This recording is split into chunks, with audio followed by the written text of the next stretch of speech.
헌법 66조는 대한민국 대통령에 대해 다음과 같이 설명하고 있습니다. 대통령은 국가의 원수이며 외국에 대하여 국가를 대표한다. 그리고 행정권은 대통령을 수반으로 하는 정부에 속한다.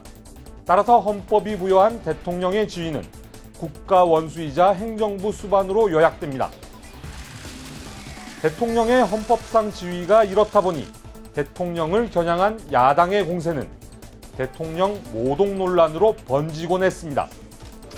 지난주 여의도에서도 자유한국당 나경원 원내대표의 발언이 파문을 일으켰습니다. 나 원내대표는 외신 보도를 인용해 문재인 정부의 외교 안보 정책을 맹공했는데 이 대목에서 국회는 일순간 아수라장이 됐습니다. 더 이상 대한민국 대통령이 김정은 수석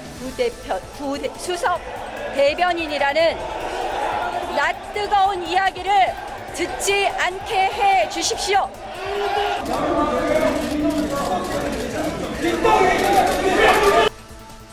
민주당은 나 원내대표가 낡은 색깔론과 구태 정치에 기대 국가 원수를 모독했다고 강력히 반발했습니다. 정치적으로 도저히 용납할 수 없다는 그런 생각이 좀 들었습니다. 이것은 국가 원수에 대한 모독죄입니다. 청와대도 나섰습니다. 나 원내대표의 발언은 국가 원수에 대한 모독일 뿐 아니라 한반도 평화를 염원하는 국민에 대한 모독이라고 강력한 유감의 뜻을 밝혔습니다. 그러자 한국당은 내로남불로 맞섰습니다. 과거 야당 시절의 민주당은 더하면 더했지 덜하지 않았다고 대통령 모독 발언의 과거사를 들춰낸 겁니다. 한국당이 대표적으로 지목한 것은 2013년 박근혜 정부 시절 기체 발언 논란이었습니다. 귀신 기자에다 태아 태자 써서 그 뜻은 태어나지 않아야 될 사람들이 태어났다. 아이러니하게도 이 귀태의 후손들이 한국과 일본의 정상으로 있습니다. 홍익표 당시 민주당 원내대변인은 박근혜 전 대통령을 아베 신조 일본 총리의 견적 맹비난했고 박근혜 정부 청와대와 당시 여당이었던 새누리당은 대통령의 정통성을 부정한 망언이라고 반발했습니다. 국민을 대신하는 국회의원이 했다고는 볼 수 없을 정도의 폭언이고 망언이었습니다. 대한민국의 자존심을 망치고 국민을 모독하는 일로 있을 수 없는 일입니다.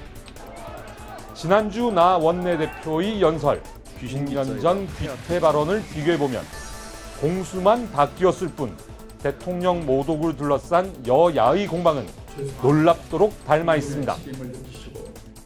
역대 정권에서 불거진 대통령 모독 논란은 이뿐만이 아닙니다.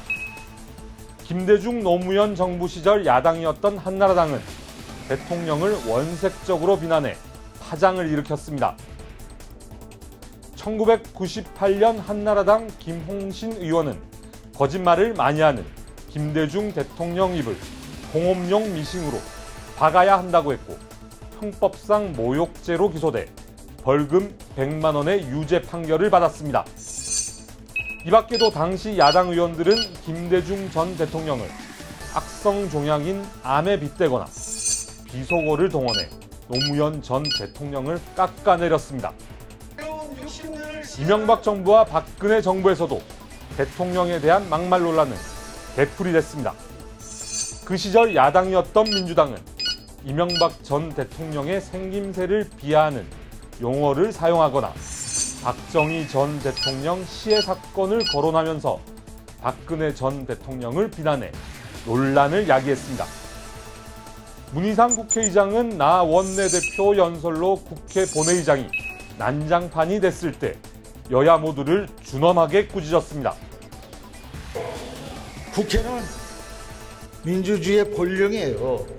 여기서 처음 시작이고 끝이에요. 여러분이 보여주는 모습은 이건 공멸의 정치예요. 상생의 정치가 아니에요. 문 의장은 나 원내대표 연설에 반발하는 민주당을 향해 아무리 말이 안 되는 소리라도 경청하는 것이 민주주의라고 했습니다. 또 나 원내대표 연설에 박수를 치는 한국당에게는 아무 발언이나 막 해서는 안 되고 품격과 격조를 지켜야 한다고 호통쳤습니다. 역대 정부에서 도돌이표처럼 반복된 대통령 모독 논란과 내탓 공방, 국회 본회의장에 울려 퍼진 노정객의 호소가 공허한 메아리가 되지 않았으면 합니다. 지금까지 여의도 평양기였습니다.